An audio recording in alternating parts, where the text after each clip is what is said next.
Welcome to the Tech Egg. Don't get scrambled. Enjoy the video. In this video, I will show you how to make dashi powder. This essential Japanese ingredient forms the base for many delicious dishes, adding a rich umami flavor.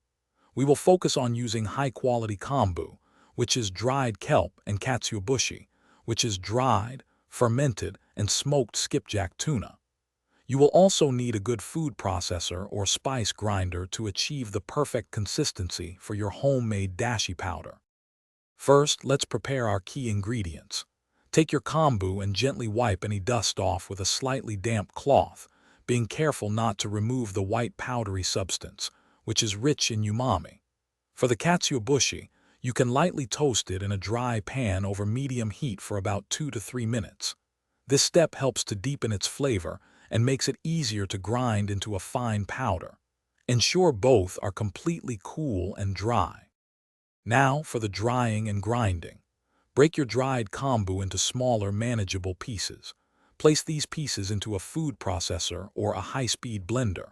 Separately, grind the toasted katsuobushi until it becomes a very fine, almost fluffy powder. Then, combine both the ground kombu and katsuobushi in the processor. Continue to blend until you achieve a consistent, fine powder, ensuring there are no large chunks remaining. This might take several minutes.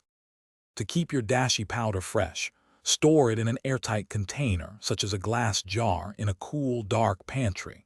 Properly stored, it will retain its potent flavor for up to 3 months. When you are ready to use it, simply whisk 1 to 2 teaspoons of the powder into 1 cup of hot water to create an instant dashi stock. This versatile base is perfect for miso soup, noodle broths, and various simmered dishes, adding depth to your cooking. Thanks for watching. Consider subscribing if I helped unscramble your problems.